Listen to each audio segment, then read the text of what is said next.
Look, everybody knows Xbox has a ton of games in the works, right? A ton of studios, an armada of studios building quality AAA games. And one of those games is called Starfield. You might have heard of it. Well, Microsoft has recently revealed all new footage of Starfield as well as a ton of new details. We've got that and more in today's video.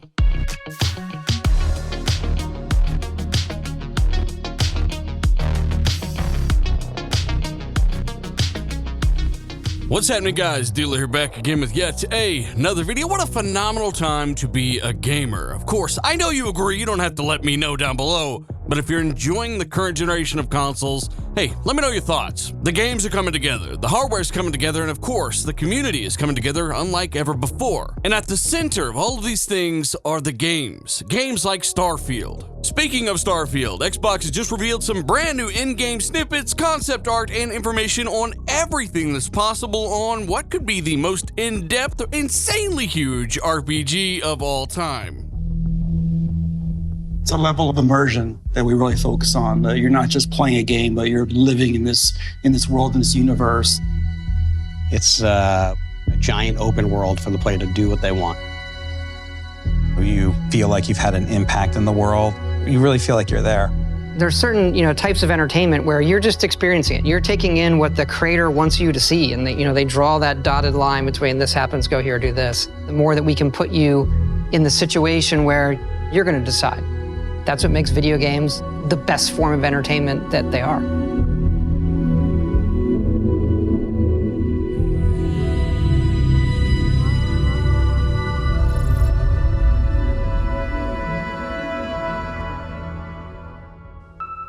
We don't just make RPGs, like we make simulations, and that leads to a lot of just crazy stuff that can happen and things you don't expect. Yeah, we always have those big fights, like, what if combat breaks out right now? Right? You have to handle that, right? Because it could. You can't control it. The only thing you control is that the game has to account for it somehow. We embrace the chaos, let it play out, and usually it's pretty fun. A lot of us have been doing this for a long time together. And it's nice with Starfield to go back to some things we didn't do, the backgrounds, the traits, the defining your character, all of those stats. And I think there's so many games now that do those things that people are ready for something that does a lot of the things that, older hardcore RPGs, some that we used to do, doing those again in a new way. We've always allowed the player to create really interesting, unique characters. This game, we've definitely severely leveled up. The tech is based on scanning of real-world models, similar to the photogrammetry we do in our landscapes. We're kind of applying the same thing to our people as well. Because it's not just the appearance of your player and all that, but we want all the personal interactions of NPCs, other characters in the game to be as impactful as possible. And for that, you have to believe these are real people. You're a real person interacting with real people. One of the big choices is which part of the game world am I going to engage in? We always make a bunch of different groups that represent some of the major factions in every game. And in this one, we've got the United Colonies that represents the future space republic, idealized. You also have the Freestar Collective, which is the space Western fantasy, people that are out there on the frontier. We've got Ryujin Industries, which represents corporate life. I think it has one of the best starts of any of the factions we've done. It's a megacorp, and you get hired, right? That you would do, right? We'll play for our job. We'll see if you cut the mustard. Right. Yeah, I love approaching it that way where, okay, what makes the world feel whole? What are the groups that would make it feel whole and believable?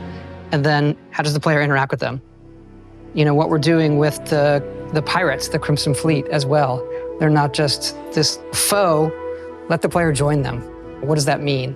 The cool thing about Crimson Fleet, what if you're a good person and you want to be a good player and you don't want to play as a bad guy? You can side with the pirates or you can report back your superiors and be like basically space cop type of thing. So let you be a good person and still play with the bad guys. I think that's really cool too. It seems like no matter what story we write, the one the players tell themselves is the one that they think about and love the most, and the companions.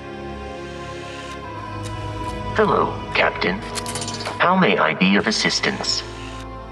So something we really, leaned into on this game, how those other characters felt about you. That's probably my favorite part. Like when you're exploring and then your companion makes some comment off the cuff about something that you're checking out or something that just happened, it just feels so perfect for immersion. It's so believable. You think it's a real person. So, we knew we wanted to do some kind of persuasion minigame thing. Yeah, we sat down and it was funny. We didn't start with, let's do an evolution of, let's look back at the old Oblivion system, but there are a couple of beats there. You have to think about, what's my risk here, right? Which one do I want to choose? We didn't want it to be a system where there was definitely the right thing to say. It feels like you're having a conversation where you're actually trying to persuade somebody of something.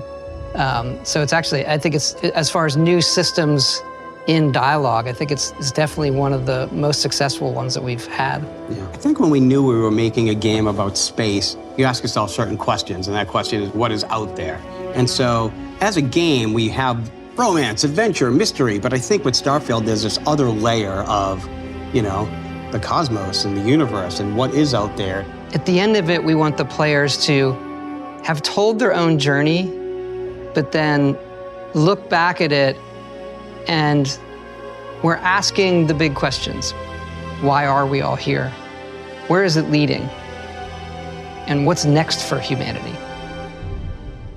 Look, this game looks absolutely insane. And we did see some snippets of actual in-game footage regarding a little robot butler you might have. It looks pretty cool. You gotta admit it. It's probably customizable. It probably comes with you to all the different planets and solar systems you might actually visit in the game. Now, personally, I think this game is super ambitious. Not only that, but if it all goes to plan, right? And that's really the key to all this. It is going to be epic as hell. It is going to be one of the biggest, most in-depth RPGs of all time. But with that comes challenges. Ambition can be your worst enemy in this position. But Todd Howard and the team have so much experience with some of the biggest games of all time that I really couldn't place something like this in better hands, more capable hands. Now, people will quickly jump to Fallout 76 as a reason why they might fail. Mostly just people that hate the fact that Microsoft bought ZeniMax. But yeah, maybe a few of you in the comments are thinking the same thing. Keep in mind that Fallout 76, as well as Wolfenstein Youngblood, were in development, and at the time, ZeniMax knew that they were going to be sold off. They were going to sell themselves off, basically, and they wanted to milk these teams one last time. Case in point,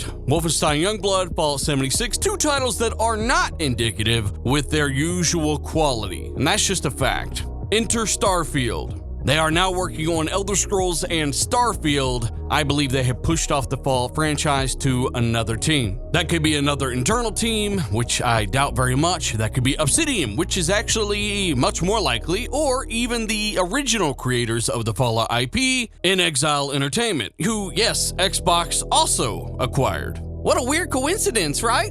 Look, I know you guys hunger for more gameplay from Starfield. Join the club. There's no annual fee, and of course, you'll fit right in here on this channel. I'm a big Bethesda fan. I love most of their games, always have, and I'm looking forward to Starfield quite a bit. This concept art, these snippets of gameplay, only pique my interest more. And with seemingly boundless amounts of things to do and places to explore, factions to join, this game just seems really, really epic, and I need to play it. They're even talking about joining different factions as a space cop pirate, and the game just needs to account for that. It just seems like a big, bold approach to a lot of different mechanics that you really never had access to before. I don't know, I'd love to know you guys' thoughts. If you're hyped for Starfield, it is undoubtedly Xbox's biggest exclusive of 2022, and we're all looking forward to it, of course. Microsoft, I know you watch the channel, 60 FPS, obviously on Xbox Series X. That should be the premier way to play the game, and it's basically a sin for me not to mention that. 60 FPS, just defaulted to that mode. People that don't like seeing what they're doing,